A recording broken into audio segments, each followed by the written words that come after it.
Assalamu alaikum. I am Mohammad Masood. This is second class of Introduction to Computer Programming with C language. Today we are going to start some more topic of chapter number 1, and topics are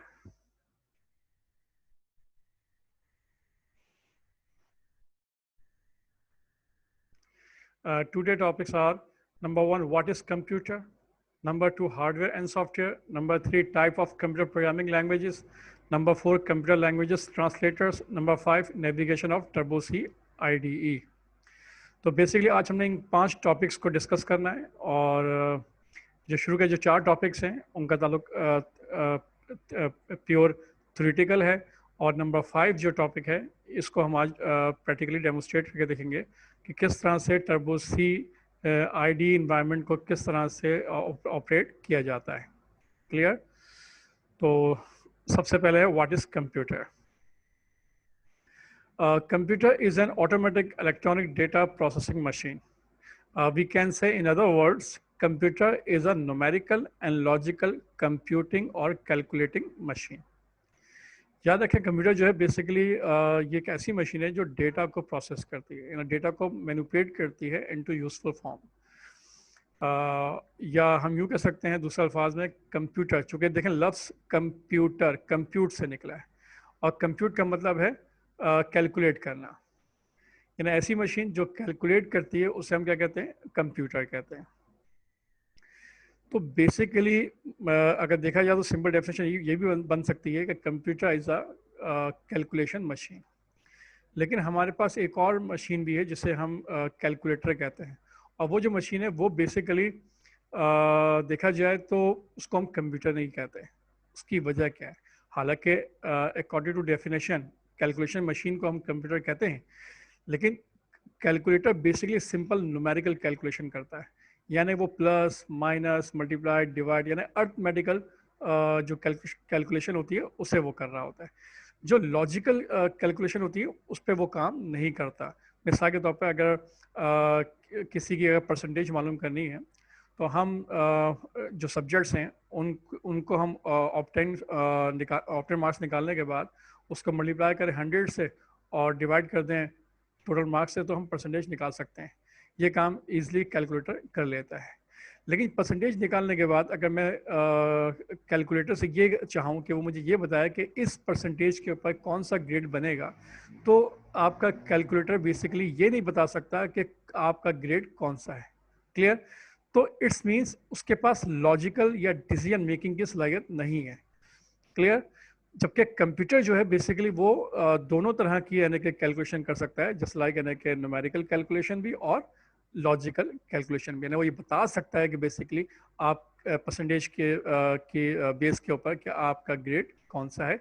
अगर according to उसको कुछ programming instruction उसके computer की memory में feed कर दी जाए कि कितनी परसेंटेज के ऊपर क्या ग्रेड बनेगा, तो वो उसमें से उन तमाम जो है लॉजिकल इंस्ट्रक्शंस हैं उनमें सर्च करके वो आपको बता देगा कि आपका ग्रेड क्या बनता है।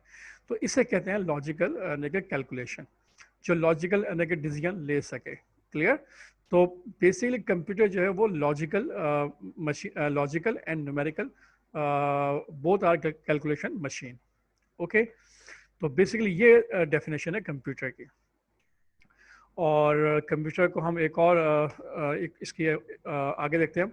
अ computer is a machine that can be instruct to carry out sequences of arithmetic और logical operation automatically via computer programming. यानी कंप्यूटर प्रोग्रामिंग के जरिए हम उसमें अर्थमेटिकल एंड लॉजिकल ऑपरेशन जो है परफॉर्म कर सकते हैं। Modern computer have the ability to the follow generalize set of operations called programs, और उन ऑपरेशन को जो हम करते हैं तो बेसिकली वो प्रोग्राम कहलाते हैं।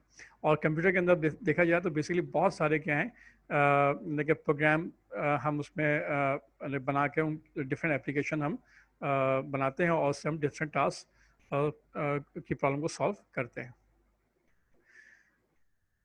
These programs enable computers to perform an extremely wide range of tasks, और उनका काम क्या है? बहुत सारे टास्क को जो है वो परफॉर्म करते हैं एज ए प्रोग्रामिंग की मदद से। तो बेसिकली कंप्यूटर जो बेसिकली सारा काम कर रहा होता है वो प्रोग्रामिंग पे कर रहा होता है।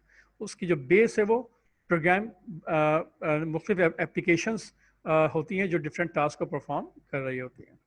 जैसे कि मैं अगर आपसे बात कर रहा हूँ इस वक्त, अगर देखा जाए तो मैं दो एप्लीकेशन मेरे कंप्यूटर पर रन हो रही हैं। एक है जूम सॉफ्टवेयर जिससे मैं ये लेक्चर रिकॉर्ड कर रहा हूँ।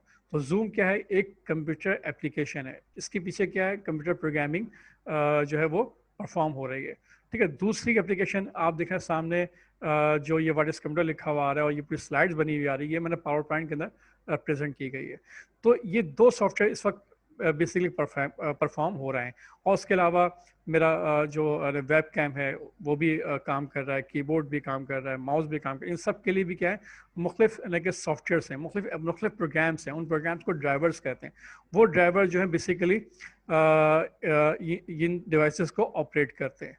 और इस तरह से ये पूरी एक जो वीडियो लेक्चर है ये आपके पास पहुंच रहा है और आप इसको देख भी रहे हैं और सुन भी रहे हैं। क्लियर?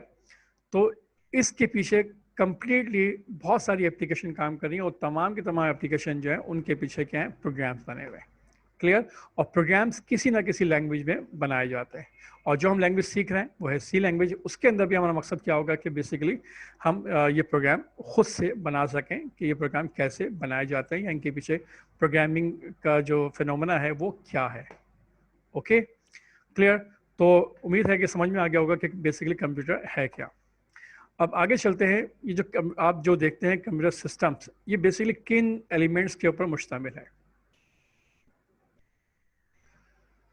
तो basic elements of computer system, यानी एक सिस्टम को जब आप देखते हैं कि आपके पास एक कंप्यूटर है तो उसके कुछ बेसिक एलिमेंट्स हैं। जो दो बुनियादी एलिमेंट्स हैं वो हैं, एक हार्डवेयर और दूसरा है सॉफ्टवेयर। हार्डवेयर में याद रखिएगा वो तमाम चीज़ें, वो तमाम यानी कि डिवाइसेस, एसेसरीज जो फिजिकल फॉर्म में आपको नज़र आ रही हैं वो सब क्या है, वो सब हार्डवेयर है। यानी कि आपके पास माउस है, कीबोर्ड है, एलईडी है, या मॉनिटर है, या एलसीडी है, या हार्ड डिस्क है, या वेब कैम है, या स्पीकर है, या आपके पास सीडी ड्राइव्स हैं, या हार्ड डिस्क या फ्लैश ड्राइव्स हैं। ये सारी के सारी जितनी भी डिवाइसेस या एसेसरीज के मैंने नाम दिए, ये सब क्या हैं, ये बेसिकली इनको हार्डवेयर कहा जाता है।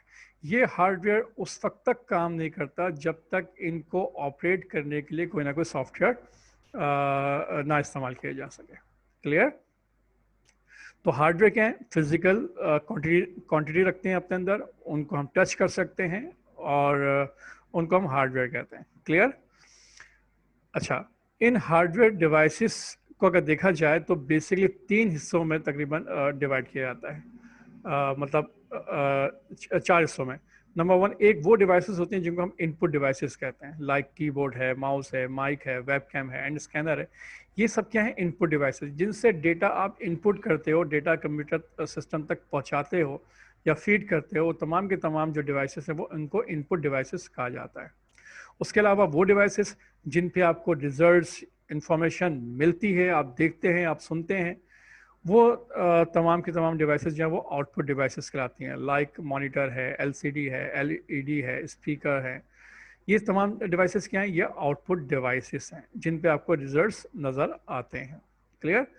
उसके अलावा कुछ डिवाइसेस ऐसी हैं जिनको हम स्टोरेज डिवाइसेस कहते हैं।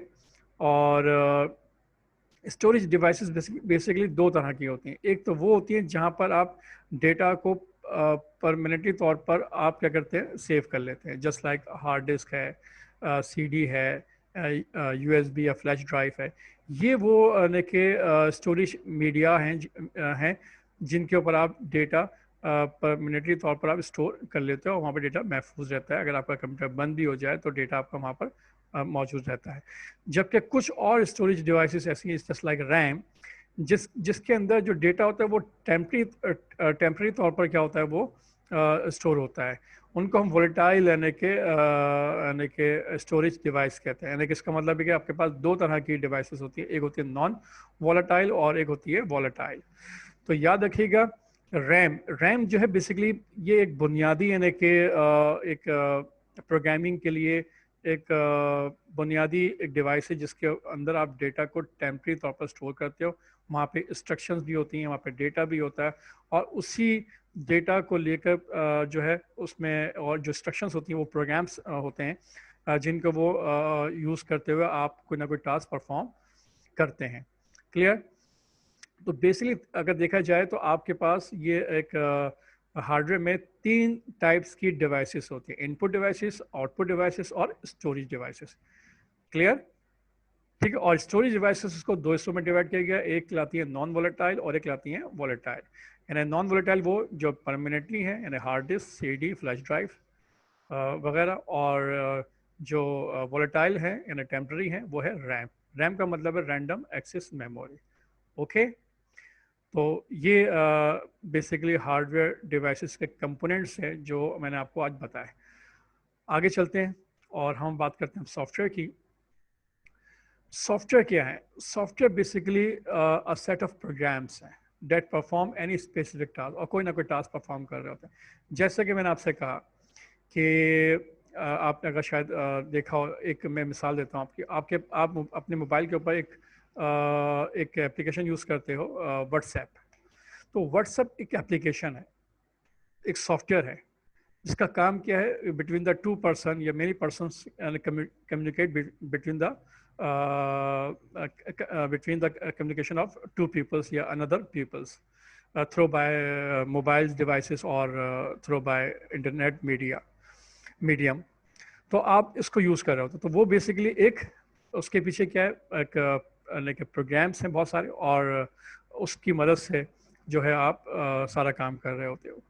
तो ऐसे बहुत सारे सॉफ्टवेयर्स आपने देखे होंगे, जिसमें फेसबुक एप्लीकेशन भी है जिसके अंदर आपके पास VLC मीडिया प्लेयर्स हैं, और बहुत सारे सॉफ्टवेयर्स हैं जो आप यूज़ करके उनसे स्पेसिफिक टास्क परफॉर्म कर रहे होते हो आप। क्लियर? और बेसिकली सी लैंग्वेज का मकसद भी क्या है? सी लैंग्वेज का मकसद भी यही है, जब हम सीखेंगे तो उसका मकसद ये है कि हम बेसिकली कोई सॉफ्टवेयर डिज़ाइन कर सकें, कोई ना कोई एप्लीकेशन बना सकें, चाहे वो कंप्यूटर, बेसिकली सी लैंग्वेज का मकसद जो है वो कंप्यूटर एप्लीकेशन बनाना है, तो वही हम बनाएंगे।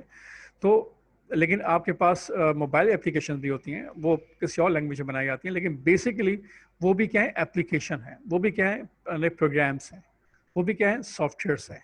क्लियर? उनको आप शॉर्ट फॉर्म में आप एप्स कहते हो। क्लियर? तो तो आपने कंप्यूटर की एप्स यानी कंप्यूटर की एप्लीकेशन बनानी है through by C language. Okay,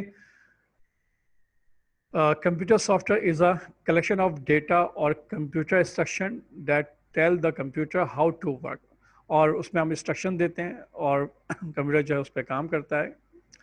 there are two types of software that are the system software and application software. और आपको पता है कि सॉफ्टवेयर जो है वो दो तरह के होते हैं। एक सॉफ्टवेयर वो होते हैं जिनको हम सिस्टम सॉफ्टवेयर कहते हैं, और दूसरे सॉफ्टवेयर वो होते हैं जिनको एप्लीकेशन सॉफ्टवेयर कहते हैं। अच्छा, सिस्टम सॉफ्टवेयर में याद रखिएगा, जो ऑपरेटिंग सिस्टम हैं, जस्ट लाइक विंडोज़ है, लिनक्स है, यूनिक्स है, ये से आपके पास सॉरी मोबाइल है आपके पास, तो मोबाइल में एंड्रॉयड ऑपरेटिंग सिस्टम आप यूज़ कर रहे हैं, तो वो मोबाइल का क्या है, एक ऑपरेटिंग सिस्टम है। तो याद रखिएगा, ऑपरेटिंग सिस्टम या computer languages, compiler and device driver, जितने भी ये सब सिस्टम सॉफ्टवेयर के टाइप्स में आते हैं। और जो एप्लीकेशन सॉफ्टवेयर्स हैं, just like MS word, Excel है, ग्राफिक्स सॉफ्टवेयर्स हैं, ब्राउज़र हैं, एंड अदर एप्लीकेशन सॉफ्टवेयर जो हैं, वो सब एप्लीकेशन सॉफ्टवेयर में उनको उनको उनको कंसिडर किया जाता है। जैसे आपके पास अगर व्हाट्सअप है, तो व्हाट्सअप भी क्या है, व्हाट्सअप एक एप्लीकेशन सॉफ्टवेयर है। क्लियर? मैं इसलिए मिसाल दे रहा हूँ कि व्हाट्सअप आप लोग बहुत कॉमनली यूज़ कर रहे होते हो, तो इसलिए आपको इसकी मैंने एग्जांपल दी है। तो वो एक एप्लीकेशन, या आप कोई मिसाल के तौर पे कोई इसमें मीडिया प्लेयर से आप कोई मूवी देख रहे हैं, तो वो जो मीडिया प्लेयर है बेसिकली वो भी क्या है, एक सिंपल एप्लीकेशन सॉफ्टवेयर है। क्लियर? तो सॉफ्टवेयर दो तरह के हो गए, एक हो गए आपके सिस्टम सॉफ्टवेयर और दूसरे हो गए आपके पास एप्लीकेशन सॉफ्टवेयर। अब उसके बाद एक और टॉपिक है, वो है कंप्यूटर लैंग्वेजेस ट्रांसलेटर। याद रखें, कंप्यूटर के जो लैंग्वेजेस आपने नाम सुने हुए हैं, C# है, PHP है, जावा है, और असेंबली है, ये सब क्या है, मुख्तलिफ लैंग्वेजेस हैं। अच्छा, ये जितनी भी लैंग्वेजेस हैं ये सब बनाई गई हैं इंसानों के लिए, इंसान सीखता है ये कंप्यूटर के लैंग्वेजेस, लेकिन ये सीखता ये इंसानों के लिए बनाई गई कि कोई भी इंसान उनको सीख कर जो है कंप्यूटर से कोई भी यानी कि इंस्ट्रक्शन देकर अपना कोई भी टास्क जो है परफॉर्म कर सके या कोई भी अपनी एप्लीकेशन यानी कि बना सके। लेकिन अब मसला ये है कि ये जितनी जो लैंग्वेज है ये तो कंप्यूटर लैंग्वेजेस हैं, लेकिन कंप्यूटर को नहीं आती। यानी कंप्यूटर ये लैंग्वेज, जितनी भी लैंग्वेजेस के मैंने नाम लिए, सी लैंग्वेज या जावा या सी शार्प, ये तमाम की तमाम लैंग्वेज इंसान सीखता है लेकिन कंप्यूटर पे इस्तेमाल करता है, लेकिन कंप्यूटर को ये नहीं आती। तो फिर आप बताइए कि किस तरह से कंप्यूटर जो है आपकी इस लैंग्वेज में लिखी हुई कोडिंग को या इंस्ट्रक्शंस को वो उस पर वो अमल करेगा और उस पर आपको रिस्पॉन्स देगा। तो याद रखिएगा, इन तमाम लैंग्वेजेस के साथ कुछ ट्रांसलेटर होते हैं, वो भी साथ में दिए जाते हैं। क्लियर? यानी कि जो आप कोड्स किसी भी लैंग्वेज में सीखते हो और वो कोड या वो इंस्ट्रक्शन जब आप लिखते हो कंप्यूटर को, वो प्रोग्राम बना के देते हो, तो याद रखें उसके साथ आपको एक ट्रांसलेटर भी मिलता है जो उस सोर्स कोड को, उन इंस्ट्रक्शंस को क्या करता है, ट्रांसलेट करता है इनटू द मशीन लैंग्वेज।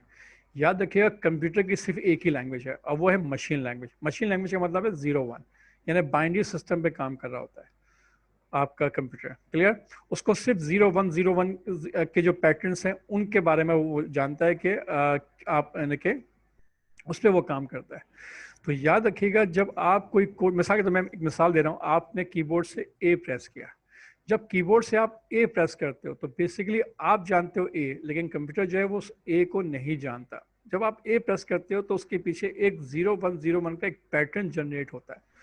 उस पैटर्न को देखता है कि कंप्यूटर के अगर इस 0-1 का ये पैटर्न है तो इसका मतलब क्या होगा, ए होगा, या इसका मतलब क्या होगा, बी होगा। क्लियर?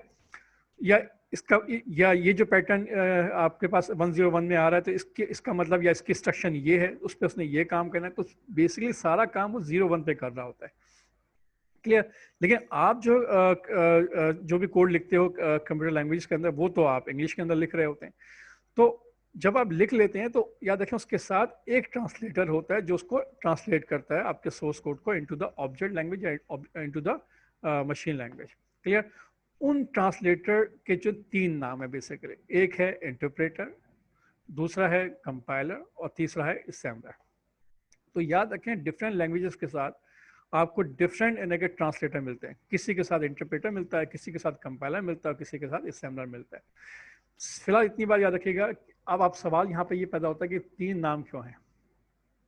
भाई इन तीनों का नाम एक ही होना चाहिए था, ट्रांसलेटर।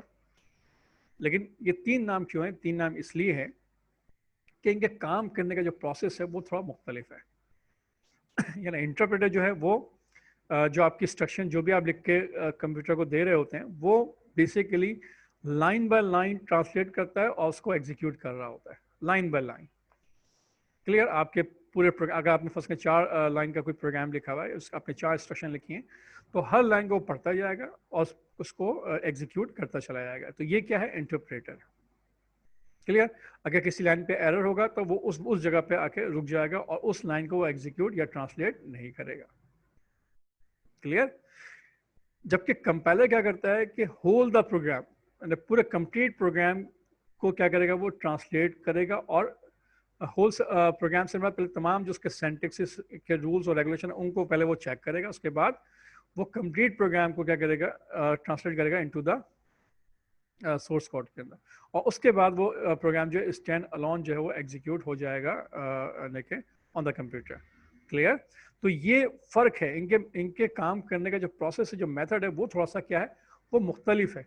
इस वजह से इनके डिफरेंट नाम है, इंटरप्रेटर है, कंपाइलर है, और असेंबलर भी यही काम करता है। असेंबलर और कंपाइलर जस्ट लाइक तकरीबन सिमिलर सेम है, यानी कि कंपाइलर यानी कि पूरे सोर्स कोड को आपके होल प्रोग्राम को देखते हैं, उसमें से जो सिंटैक्स एरर होते हैं वो दूर करता है, उसके बाद वो फिर क्या करता है, यानी कि ट्रांसलेट करता है। ठीक है? उसमें ये है कि कंपाइलर जो है वो 2 पास यानी कि कंपाइलर होते हैं, 2 पास ट्रांसलेटर होते हैं, जबकि असेंबलर जो है वो सिंगल पास यानी कि ट्रांसलेटर होता है। इतनी बात आप याद रखिएगा। इंटरप्रेटर नॉर्मली PHP के साथ, विजुअल PHP के साथ और VB विजुअल बेसिक के साथ एंड इनके साथ आपको जो है वो इंटरप्रेटर मिलता है। जबकि सी लैंग्वेज के साथ, जावा के साथ जो है आपको, या C# के साथ आपको कंपाइलर मिलता है। तो ये जो है आपके पास ट्रांसलेटर आपको इस तरह से मिलते हैं। तो ये जब जब भी कोई लैंग्वेज सीखेंगे तो उसके साथ लाजमी कोई ना कोई आपके पास ट्रांसलेटर होगा, वो काम करेगा। और जो असेंबलर है वो याद रखिएगा, असेंबली लैंग्वेज के साथ आपको जो है वो असेंबलर दिया जाता है। तो ये 3 तरह के क्या है आपके पास ट्रांसलेटर है। तो जब सी लैंग्वेज हम पढ़ेंगे तो याद रखिएगा सी लैंग्वेज के अंदर बेसिकली आपको कंपाइलर दिया गया है। क्लियर? कंपाइलर का मतलब क्या है कि आपके होल इंस्ट्रक्शन जब आप प्रोग्राम लिख लेंगे तो वो उस तमाम प्रोग्राम को जब वो आप उसको कंपाइल करेंगे, रन करेंगे, तो वो पहले आपके तमाम सोर्स कोड के जो रूल्स और रेगुलेशन है, सेंटेक्स, उनको चेक करेगा। चेक करने के बाद जब वो तमाम प्रोग्राम ओके होगा तो उसको वो क्या करेगा, ट्रांसलेट करेगा इनटू द मशीन लैंग्वेज या into the object language. Okay, clear? तो ये बेसिक कॉन्सेप्ट था कंप्यूटर लैंग्वेजेस ट्रांसलेटर का। अब हम बात करते हैं नेविगेशन ऑफ टर्बो सी। याद रखिएगा नेविगेशन ऑफ टर्बो सी, इसको हमने प्रैक्टिकली देखना है कि किस तरह से हम टर्बो सी के ऊपर हम काम करेंगे। टर्बो सी बेसिकली लैंग्वेज जब सीखेंगे तो उसकी जो कोडिंग है, उसका जो सोर्स कोड है, उसका जो प्रोग्राम है, वो हमने कहाँ लिखना है, कैसे लिखना है, कैसे हम प्रोग्राम बनाएंगे, कैसे हम उस फाइल को सेव करेंगे, कैसे उस फाइल को ओपन करेंगे, कैसे कोई इंस्ट्रक्शन लिखी है तो उसको हम रिमूव करेंगे, कोई फाइल अगर फाइल ओपन की हुई है और उसको क्लोज करना चाहते हैं तो कैसे क्लोज करेंगे, और कॉपी कैसे करेंगे, कट एंड पेस्ट कैसे करेंगे। तो यहाँ पे थोड़ा सा जो इन्वायरमेंट थोड़ा मुख्तलिफ है। क्लियर? चूँकि ये टेक्स्ट मोड इन्वायरमेंट है, आज से बहुत अरसे पहले बनाया गया था, 1980s के अंदर है ये। तो ये ग्राफिकली इन्वायरमेंट नहीं है, ये बेसिकली टेक्स्ट इन्वायरमेंट है। और यहाँ पे जो कमांड्स है वो विंडोज़ की जो कमांड्स आप यूज़ करते आए हो शॉर्टकट की इस मुख्तलिफ चीज़ों के लिए, वो यहाँ पर फिलहाल नहीं होंगी। क्लियर? तो हमने आज इस इन्वायरमेंट को देखना है। लास्ट टाइम हम इसकी इस टर्बो सी ID इन्वायरमेंट को हमने इंस्टॉलेशन करके देखा था, इंस्टॉल कर लिया था। आज हम उससे आगे चलेंगे कि उस ID इन्वायरमेंट को हमने कैसे यूज़ करना है, और उसको यूज़ करने को हम क्या कहते हैं, नेविगेशन कहते हैं, नेविगेट करना। उसके जो ऑप्शंस हैं, मेन्यूज़ हैं, उनको हम नेविगेट करेंगे और हम जो है इसको लेके आज हमने ऑपरेट करना है। ओके, तो चलते हैं, देखें।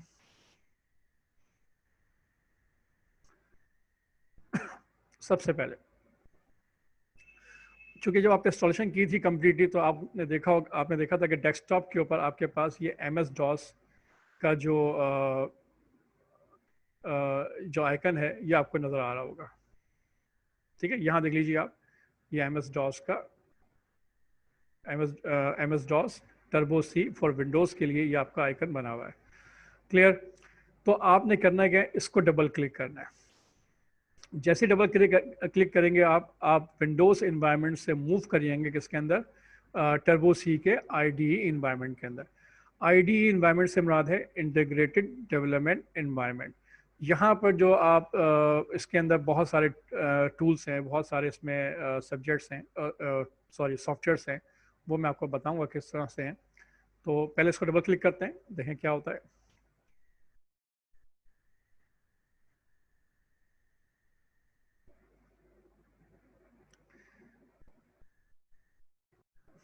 ये देख लीजिए आपके पास पूरा एक एनवायरनमेंट खुल के सामने आ गया है, और आप देख रहे हैं कि ऊपर जो है file, edit, search, run, compile, debug, project, option, Windows, help, ये पूरे आपके पास मेन्यूज़ बने हुए आ रहे हैं इस टर्बो सी ID इन्वायरमेंट के। ओके, और ये जो ब्लू एरिया है, ये आपका जो ब्लू एरिया, इसको कहते हैं, ये टेक्स्ट एडिटर है। यहाँ पर आपने कोई भी कोडिंग सी लैंग्वेज की जो है यहाँ लिखनी है। जैसे यहाँ पे कुछ कोड लिखा हुआ है, उसको छोड़ने फिलहाल अभी क्या लिखा हुआ है, लेकिन इस तरह से आपने यहाँ पे कोड लिखना होगा आपने। ओके, और ये जो वाइट एरिया है, ये वो एरिया होगा जहाँ पर कोई भी जब आप कोई एरर आएगा या कोई भी यानी कि इसमें सिंटैक्स एरर्स आएंगे या प्रोग्राम के कोई भी यानी कि सिचुएशन जो होगी करंट, उसको यहाँ पे वो बता रहा होगा। ठीक है, और सबसे नीचे देखें मुख्तलिफ शॉर्टकट कीज़ आ रही हैं, F1 से हेल्प है, F2 से सेव है, F3 से फाइल ओपन करते हैं, ऑल्टर F9 से फाइल को जो आपने प्रोग्राम लिखा उसको कंपाइल करेंगे, और F9 से क्या होगा आपके पास, अच्छा ऑल्टर F9 से कंपाइल करेंगे और सिंपल F9 से उसका लिंक बनाएंगे आप। और एक शॉर्टकट की है वो बहुत काम आएगी, वो है कंट्रोल F9। और कंट्रोल F9 का काम क्या है, कंपाइल भी करेगी फाइल को लिंक भी करेगी और उसको वो रन भी करेगी। क्लियर? तो ज़्यादातर इसमें जो कमांड यूज़ होगी, शॉर्टकट की यूज़ होगी, वो होगी कंट्रोल F9। ठीक है, उसको हम आगे भी देखेंगे। फिलहाल याद रखिएगा F2 किसके लिए, फाइल को सेव करने के लिए, F3 फाइल को ओपन करने के लिए। ओके, अच्छा जनाब, ये जो फाइल आपके सामने खुली हुई है इसको आप देखें, यहाँ पर देखें कर्सर मूव हो रहा है, एरो की से आप कर्सर को आप जो है इसको मूव करेंगे, अप से ये ऊपर की जानिब कर्सर मूव करेगा, नीचे जो है डाउन करेंगे तो कर्सर नीचे की जानिब मूव करेगा। तो बेसिकली ये एरो कीज आप यूज़ करोगे सिंपल। अगर आपने किसी भी लाइन को मिटाना है तो फिलहाल आप बैक स्पेस से आप क्या करेंगे, आप उसको मिटा सकते हैं। ये देख लीजिए आप। क्लियर? अगर आपने पूरी लाइन आपने मिटानी है ये, तो कंट्रोल वाई शॉर्टकट की है, कंट्रोल वाई से आप पूरी लाइन मिटा सकते हैं। क्लियर? यहाँ देख लीजिए, मुझे पूरी लाइन मिटानी है, कंट्रोल वाई करेंगे, ये लाइन मिट जाएगी। अगर ये लाइन गलती से मिट गई है तो याद रखिए इसके कुछ शॉर्टकट कीज़ भी हैं, वो ऑल्टर ई में जाइए। देखिए ऑल्टर ई से जाएंगे तो ये पूरा मेन्यू खुल के सामने आ जाएगा। यहाँ पर देखें मुख्तलिफ ऑप्शन है, यानी कि अंडू का ऑप्शन है, कट का ऑप्शन है, कॉपी का ऑप्शन है, पेस्ट का ऑप्शन है। अब इनकी सब शॉर्टकट कीज़ जो है वो डिफरेंट है, यहाँ लिखी हुई सारी। अंडू है alter back space. Clear? Redo है shift alter back space. Clear? Cut जो है वो शिफ्ट डिलीट है, और कॉपी जो है वो कंट्रोल इंसर्ट है। और जब पेस्ट करना होगा तो शिफ्ट इंसर्ट की आप यूज़ करेंगे आप। क्लियर? तो ये मुख्तलिफ ऑप्शन है जो कि आपने मुख्तलिफ शॉर्टकट कीज़ हैं जो आप यूज़ करेंगे डिफरेंट इस पूरे आईडी इन्वायरमेंट को यूज़ करने के लिए। क्लियर? मिसाल के तौर पर मैंने अभी कोई लाइन रिमूव की थी तो अंडू है ऑल्टर बैक स्पेस। तो देखें ज़रा, ऑल्टर जब बैक स्पेस करेंगे आप तो देखें वो जो लाइन आपने रिमूव की थी वो लाइन वापस आ गई। मिसाल के तौर पर मैं यहाँ पे कुछ लिख रहा हूँ, 1 2 3 4 5 ये लिखा है मैंने, इसको रिमूव कर दीजिए, कंट्रोल वाई से रिमूव कर दीजिए आप, और ऑल्टर बैक स्पेस से वो लाइन आपके पास क्या हो जाएगी, वापस अंडू हो जाएगी। क्लियर? तो ये कॉन्सेप्ट है। उसके अलावा अगर आपने ये लाइन कॉपी करनी है फॉर एग्जांपल, तो आप शिफ्ट दबाकर और ये एरो की दबाकर आप इसको इस पूरी लाइन को सिलेक्ट कर सकते हैं। और करने के बाद कॉपी के लिए जो शॉर्टकट की है वो क्या थी, कंट्रोल इंसर्ट। और पेस्ट के लिए क्या है, शिफ्ट इंसर्ट। तो आपने क्या किया, कंट्रोल इंसर्ट कीजिए आप। ओके, और जहाँ पे आपने इसको पेस्ट करना है वहाँ पे लाके आप शिफ्ट इंसर्ट कर दीजिए आप। देखें वो लाइन क्या हो गई, कॉपी होकर नीचे पेस्ट हो गई। तो इस तरह से कॉपी पेस्ट कर सकते हैं। क्लियर? अच्छा, यहाँ शॉर्टकट की इधर भी लिखी हुई आ रही है, आप फाइल पे जाइए। अच्छा, फाइल पे जब जाएंगे तो देखें जो रेड कलर में लिखा हुआ आ रहा है आपके पास एफ, या एडिट में लिखा हुआ आ रहा है ई, तो जो भी रेड कलर में आपको कैरेक्टर नजर आ रहा है वो ऑल्टर के साथ प्रेस करके आप मेन्यू पे जा सकते हैं। ये जस्ट लाइक ऑल्टर एफ या ऑल्टर सी करेंगे तो कंपाइल पे चले जाएंगे आप, या ऑल्टर पी करेंगे तो आप प्रोजेक्ट पे चले जाएंगे आप। क्लियर? ऑल्टर एफ से करेंगे तो देखें दोबारा से फाइल पे आ गए आप। तो इस तरह से है, और एरो की से आप जो है वो जो डिफरेंट ऑप्शंस हैं उनको आप चूज कर सकते हैं, उनको आप सेलेक्ट कर सकते हैं आप। अब यहाँ पर देख लीजिए कि ये था आपका नेविगेशन, यानी कि सिंपल नेविगेट करना, बहुत आसान तरीका है, उतना मुश्किल नहीं है। अब मिसाल के तौर पर जो फाइल खुली हुई है इसको मुझे क्लोज करना है तो ऑल्टर F3 से इस फाइल क्लोज कर सकते हैं आप। इस फाइल को सेव करना है, आपने कहा नो, फाइल को सेव नहीं करना मुझे। क्या इस फाइल को सेव करना है, आपने कहा नो, ऑल्ट F3 कर दीजिए और ये भी जो है क्लोज हो गया। अब तमाम फाइलें जो आपने खुली हुई थी वो सब क्या हो चुकी, क्लोज हो चुके हैं। अगर अब आपने कोई न्यू फाइल खोलनी है तो आप ऑल्टर F पे जाइए और यहाँ पे क्या लिखा हुआ है, न्यू, और यहाँ पर आप न्यू फाइल आप ओपन करेंगे। क्लियर? और यहाँ पे कोई भी प्रोग्राम आप लिखेंगे और उसको प्रोग्राम को चला के देखेंगे। अच्छा, प्रोग्राम को कैसे लिखना है, फिलहाल मैं आज आपको जो प्रोग्राम लिख के बता रहा हूँ वो फिलहाल देख लीजिए। अभी उसको मैं तफसील नहीं समझाऊंगा कि प्रोग्राम में ये जो लिखा हुआ है ये क्या है। फिलहाल आपको मुझे सिर्फ नेविगेट करके बताना है कि इस एनवायरनमेंट को कैसे यूज़ करना है। क्लियर? फाइल का नाम जो बाय डिफॉल्ट आ रहा है वो क्या आ रहा है, वो आ रहा है आपके पास नो नेम। आप देख लीजिए, इस पर भी कोई नाम मौजूद नहीं है। क्लियर? अब यहाँ पे आप प्रोग्राम में एक लिख के दिखाता हूँ किस तरह लिखेंगे आप। ये हैश लिखा आपने,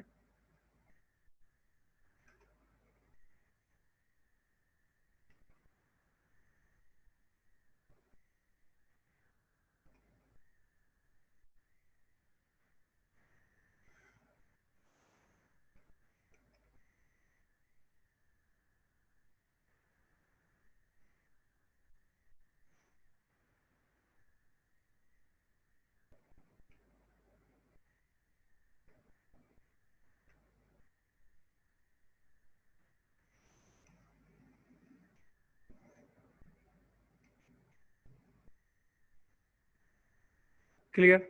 ये मैंने एक सिंपल सी कुछ प्रोग्राम लिखा हुआ है और इसमें मैंने बेसिकली कई इंस्ट्रक्शन लिखी हैं, लेकिन फिलहाल आप 3 इंस्ट्रक्शन देख लीजिए आप। मैंने यहाँ पर 3 इंस्ट्रक्शन लिखी हैं, एक है CLR/SCR, एक लिखा है printf और एक लिखा है getg। ये 3 इंस्ट्रक्शन मैंने यहाँ पर फिलहाल लिखे हैं। और भी इंस्ट्रक्शंस हैं लेकिन उनके बारे में अभी थोड़ा बाद में डिस्कस करेंगे कि वो क्या हैं। ये आपने इस तरह से प्रोग्राम लिखा है। प्रोग्राम लिखने का फॉर्मेट यही होगा। इसको आप फिलहाल अभी आप याद कर लीजिए। ये जो 2 लाइनें मैंने ऊपर टॉप पे लिखी हैं, इनको कहते क्या हैं? इनको कहते हैं प्री प्रोसेसर डायरेक्टिव। क्लियर। ये 2 फाइलें, ये समझिए कि 2 लाइब्रेरी मैंने इंक्लूड की हैं। एक की कोनियो के नाम से conio.h और एक की मैंने stdio यानी standard input output h, h का मतलब है हेडर फाइल्स। क्लियर। तो ये 2 फाइलें मैंने इंक्लूड की हैं, यानी 2 लाइब्रेरी मैंने इंक्लूड की हैं। इन 2 लाइब्रेरी के अंदर बेसिकली ये 3 फंक्शन इस्तेमाल हो रहे हैं।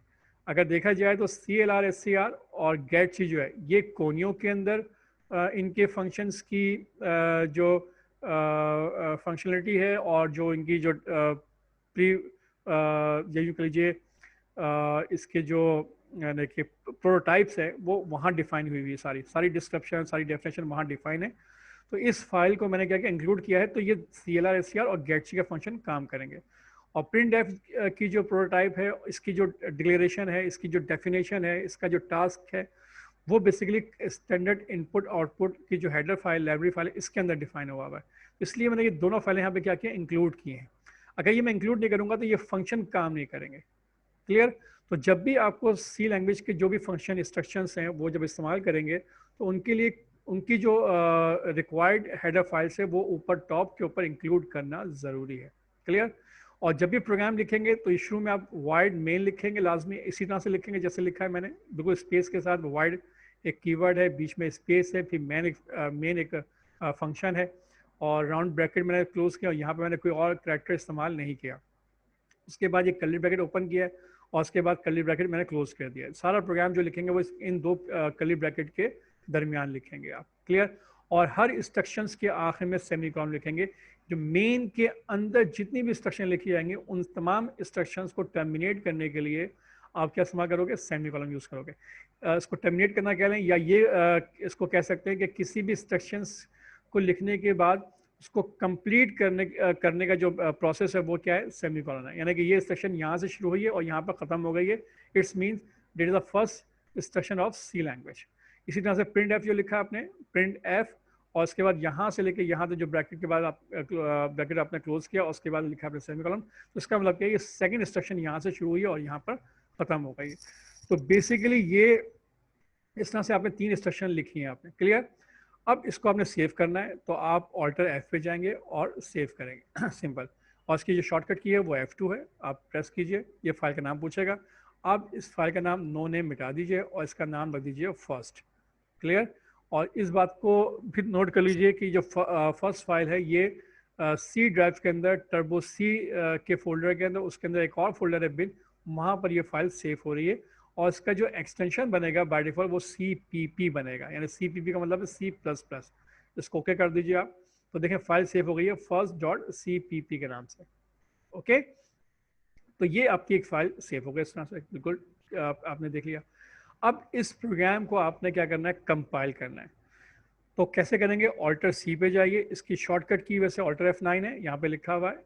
Alt F9 कीजिए, प्रोग्राम क्या हो गया आपका, ये कंपाइल हो गया। क्लियर। ये देखें कंपाइल हो रहा है और यहाँ लिखा हुआ गया सक्सेस प्रेस एनी की, और उसमें कोई एरर नहीं है, कोई वार्निंग नहीं है। इसका मतलब प्रोग्राम बिल्कुल आपका परफेक्टली कंपाइल हो गया है। ठीक है। अब इसको आपने क्या करना है, लिंक बनाना है, लिंक करना है। वो कैसे करेंगे, आप कंपाइल पे जाइए, यहाँ पे लिखा हुआ है मेक, F9 कीजिए दोबारा से। अब ये क्या करेगा, आपकी सोर्स कोड के साथ जो इसकी लाइब्रेरीज हैं, जो इसकी ऑब्जेक्ट फाइल्स हैं, वो इसके साथ क्या हो जाएंगे, अटैच हो जाएंगी और ये एक बाकायदा exe फाइल आपको बना के दे देगा। तो मेक कीजिए, F9 पे दबाइए। देखें फिर दोबारा से इसने प्रोग्राम कंपाइल किया और आप यहाँ नोट कीजिए, यहाँ पे लिखा हुआ है first.exe। आपकी first.exe फाइल बन चुकी है। अब इसको आपने रन करना है तो सिंपल कंट्रोल F9 कर लीजिए और आप देखेंगे कि आपके पास प्रोग्राम चल के सामने आ गया और यहाँ लिखा हुआ है हेलो स्टूडेंट्स। ओके, यही आपने एक इंस्ट्रक्शन लिखी थी। अच्छा, CLR/SCR ने क्या किया, जो स्क्रीन थी पूरी वो पूरी ब्लैंक कर दी, क्लियर कर दी, साफ कर दी और उस पर उसने सेकंड मैसेज लिखा प्रिंट हेलो स्टूडेंट्स, और आखिर में गेट सी का मतलब क्या, वो रुका हुआ है, गेट करेक्टर, गेट सी का मतलब क्या, गेट करेक्टर, वो यहाँ पे पॉज किया हुआ है, रुका हुआ है अंटिल यूजर प्रेस एनी की। क्लियर। और इस दौरान आप स्क्रीन के ऊपर जो आउटपुट है वो देख सकते हैं। अब आप स्पेस बार दबाइए तो वापस आप अपने आईडी इन्वायरमेंट के अंदर दोबारा से आ जाएंगे। क्लियर। इसमें कोई मसला, इसमें कोई इशू? तो बेसिकली ये आपने एक सिंपल प्रोग्राम लिख के देखा और इसके अंदर आपने चंद ऑप्शन देखे कि किस तरह से फाइल को हम सेव करते हैं, किस तरह से फाइल को हम न्यू फाइल क्रिएट करते हैं, और किस तरह से फाइल को हम सेव करते हैं, और किस तरह से फाइल को हम कंपाइल करते हैं, और किस तरह से फाइल को हम लिंक करते हैं, और किस तरह से फाइल को हम रन करते हैं। क्लियर। रन करने का की जो शॉर्टकट की थी वो कंट्रोल F9 थी। उसके अलावा यहाँ पर मेन्यू के अंदर लिखा हुआ है ऑल्टर आर, और यहाँ पर देखें शॉर्टकट की है कंट्रोल F9। इसको क्लिक कीजिए, देखें प्रोग्राम दोबारा रन हो जाएगा और क्या लिखा हुआ है, हेलो स्टूडेंट्स। ओके, तो प्रोग्राम इस तरह से रन आप कर सकते हैं, उसको चलाकर देख सकते हैं। क्लियर। अच्छा जी, इसमें अब एक और चीज़ मैं यहाँ पे सेमीकोलन लिखना भूल जाता हूँ फॉर एग्जांपल, और इसके बाद मैं प्रोग्राम को दोबारा से कंपाइल करता हूँ। कंपाइल करेंगे आप, अच्छा कंपाइल करने से पहले सेव ज़रूर कर लिया करें, यानी F2 दबाइए, फाइल सेव हो जाएगी। उसके बाद आपने उस पर कंपाइल पे गए और कंपाइल किया। जैसे ही कंपाइल करेंगे तो देखें क्या लिखा हुआ है, एरर। आपको एक एरर उसने मेंशन कर दिया कंपाइलिंग के दरमियान। आप कोई की प्रेस कीजिए, अब यहाँ पे देखें नीचे माउस से क्लिक कीजिए, देखिए नीचे लिखा हुआ है लाइन नंबर 7 पे जो है एरर दे रहा है, first.cpp फाइल है, लाइन नंबर 7 है, और एरर दे रहा है स्टेटमेंट मिसिंग सेमीकोलन। तो उसने यहाँ बाकायदा मेंशन कर दिया है कि आपने क्या चीज़ मिसिंग की है। तो उस लाइन पे जाइए और जाने के बाद आप सेमीकोलन दोबारा से लिखिए, और लिखने के बाद इसको दोबारा से सेव करें F2 के ऊपर, यस कीजिए, और इसके बाद प्रोग्राम को दोबारा से कंपाइल करेंगे आप, और कंपाइल करके अब ऑल्टर F9 कीजिए, और ये प्रोग्राम देखें कंपाइल हो चुका है, और इसको प्रोग्राम को चलाएंगे कंट्रोल F9 करके तो ये प्रोग्राम चल के सामने आ जाएगा। क्लियर। तो ये पहला प्रोग्राम था जो कि मैंने आज आपको इस पे लिख के भी दिखाया इसमें, और इसमें जो इसकी जो शॉर्टकट कीज थी इस पूरे IDE की वो मैंने आपको इसमें बताई। जस्ट लाइक F2 किसके लिए, फाइल को सेव करने के लिए, F3 किसके लिए, फाइल ओपन करने के लिए, ऑल्टर F9 किसके लिए, कंपाइल करने के लिए, सिर्फ F9 किसके लिए, फाइल को की लिंक करने के लिए, उसकी exe फाइल बनाने के लिए, और कंट्रोल F9 किसके लिए, प्रोग्राम को रन करने के लिए। अच्छा, कंट्रोल F9 का एक काम ये भी है कि अगर फर्स्ट में आपने कंपाइल नहीं किया और लिंक नहीं किया और आप सिंपल कंट्रोल F9 दबा देंगे तो वो कंपाइल भी करेगा, लिंक भी करेगा और एग्जीक्यूट भी करेगा। लेकिन ये उस वक्त होगा यानी कि कंपाइल पहले कंपाइल करेगा, अगर फर्स्ट क्लास में कोई एरर नहीं है तो फिर लिंक भी कर देगा, और उसके बाद लिंक के दौरान भी कोई इसने कोई एरर नहीं दिया तो फिर उसके बाद प्रोग्राम को रन भी कर देगा। क्लियर। तो बेसिकली अगर आप देखा जाए तो आप अलग अलग काम ना करें, मतलब ऑल्टर F9 से कंपाइल करें, फिर F9 से लिंक बनाएं, फिर कंट्रोल F9 से प्रोग्राम को रन करें। इससे बेहतर है आप सिंपल कंट्रोल F9 प्रेस कीजिए और प्रोग्राम को रन कर लीजिए। ओके, तो फिलहाल आज के लिए इतना काफ़ी है। और हाँ, एक और चीज़, इस प्रोग्राम से आपने इस पूरे IDE इन्वायरमेंट से कैसे बाहर निकलना है इसको ज़रा देख लीजिए आप। अच्छा, ये जो पूरा IDE इन्वायरमेंट है इसके अंदर बहुत सारे मतलब C लैंग्वेज को सीखने के, और इसको देखें इसमें कौन कौन सॉफ्टवेयर्स हैं इस IDE इन्वायरमेंट के अंदर। पहला सॉफ्टवेयर क्या है, इसमें आपके पास टेक्स्ट एडिटर है, यानी आप जो कोड लिख रहे हैं वो डायरेक्टली यहीं पर इस ब्लू एरियाज में लिख रहे होते हैं। तो इसका मतलब है ये इन्वायरमेंट जो है आपको टेक्स्ट एडिटर के तौर पर भी आपको मतलब इस एप्लीकेशन जो है भी आपको प्रोवाइड कर रहा है। एक फीचर ये हो गया। सेकंड फीचर क्या है, इसमें कंपाइलर भी मौजूद है, यानी कि आपने जो सोर्स कोड लिखा है उससे वो क्या करेगा, कंपाइल भी करेगा। कंपाइल के बाद अगर आप उसको प्रोग्राम को डीबग करना चाहें, चेक करना चाहें कि कहाँ पर एरर है, किस किस लाइन पर एरर, या लाइन बाय लाइन प्रोग्राम को रन करना चाहते हैं तो इसमें डीबगर भी है। तो बेसिकली इस पूरे इन्वायरमेंट के अंदर अगर देखा जाए तो text editor, compiler, linker and debugger, ये सारे जो सॉफ्टवेयर है, जो एप्लीकेशन है, ये इस पूरे इन्वायरमेंट के अंदर मौजूद हैं। क्लियर। तो आपको ये सारे काम करने के लिए आपको इसी इन्वायरमेंट में रहते हुए सारे काम कर सकते हैं, जबकि जो दूसरी और लैंग्वेजेस मतलब और टर्बो सी से पहले की जो C लैंग्वेज थी उसमें ये इन्वायरमेंट मौजूद नहीं था, और आपको अलग अलग एप्लीकेशन चलाकर ये डिफरेंट स्टेप्स के अंदर आपको प्रोग्राम रन करना पड़ता था, यानी पहले कंपाइल करते थे, फिर लिंक करते थे, फिर उनको रन करते थे। तो ये एक लंबा प्रोसेस था। तो टर्बो सी IDE इन्वायरमेंट ने आपको ये एक फैसिलिटीज़ प्रोवाइड कर दी है कि आपको तमाम चीज़ें, तमाम वो लैंग्वेज तमाम मैंने कि वो टास्क वो सॉफ्टवेयर्स या वो एप्लीकेशन जो एक सी लैंग्वेज को एग्जीक्यूट करने के लिए चाहिए है, वो सब उन्होंने एक ही इन्वायरमेंट के अंदर प्रोवाइड करनी है। क्लियर? तो ये आपका आज का जो था आईडी इन्वायरमेंट, ये मैंने आपको बाकायदा डेमोस्ट्रेट करके दिखा दिया। अब इस इन्वायरमेंट से अगर बाहर निकलना चाहें तो ऑल्ट F कीजिए और यहाँ से आप क्विट कर जाइए, तो आप टर्बो सी इन्वायरमेंट से आप बाहर निकल जाएंगे और विंडोज इन्वायरमेंट के अंदर वापस आ जाएंगे। क्लियर? तो बेसिकली आज हमने एक छोटा सा प्रोग्राम भी बना के देख लिया है सी लैंग्वेज के अंदर, और सी लैंग्वेज के अंदर भी जो इंस्ट्रक्शन देखी हमने फिलहाल 3 इंस्ट्रक्शन देखी हैं। नंबर 1 CLR/SCR, नंबर 2 printf और नंबर 3 catchy।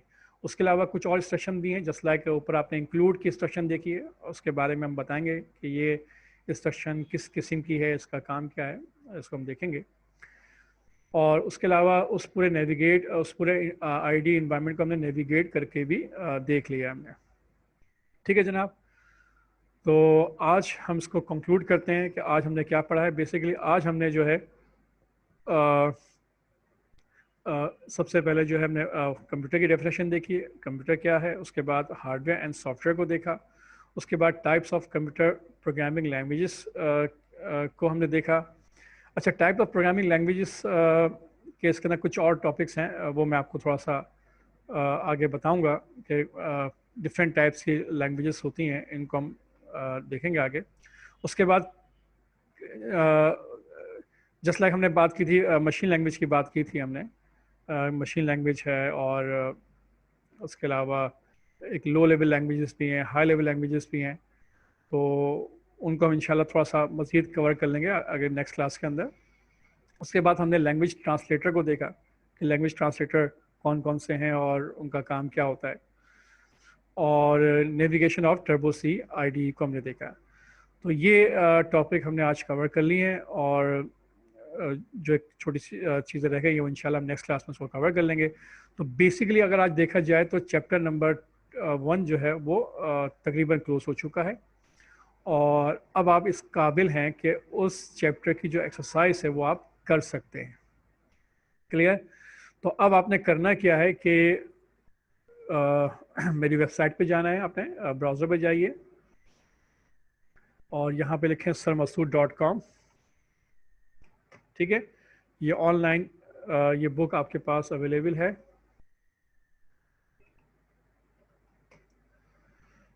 क्लियर?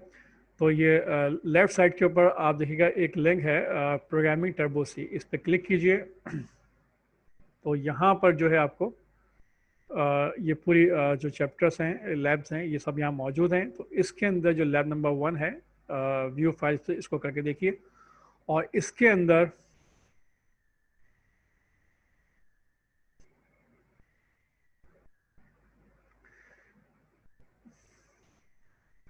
ये देख लीजिए आप, पहला चैप्टर है, इसको हम तकरीबन पढ़ चुके। इस चैप्टर 1 के बेसिकली 2 क्लासेस में कंप्लीट हुआ है। एक क्लास नंबर 1 थी और आज सेकंड क्लास के अंदर। क्लियर? तो इसको जब देखेंगे तकरीबन तमाम टॉपिक मैं कवर कर चुका हूँ इसके।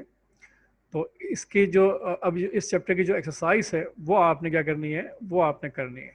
ठीक है, ये एक्सरसाइज है, और इस एक्सरसाइज के अंदर 1, 2, 3 एंड 4 एंड 5 क्वेश्चन हैं जो कि आपने करने हैं। MS वर्ड के ऊपर सिंपल आप टाइप कीजिएगा, और उनको करके जो है बेसिकली अपने पास फ़िलहाल रख लीजिए। मैं आपको भी बाद में बताऊंगा कि किस तरह से उसको ईमेल करना है या किस तरह से उसको आपने सेंड करना है, ताकि मैं उनको चेक कर सकूं। क्लियर? क्लियर? तो यह अपनी एक्सरसाइज, अब आप इस काबिल हैं कि आप ये एक्सरसाइज कर सकते हैं, और इस एक्सरसाइज यानी इस चैप्टर को हमने बेसिकली 2 क्लासेस में हमने कंप्लीट किया है।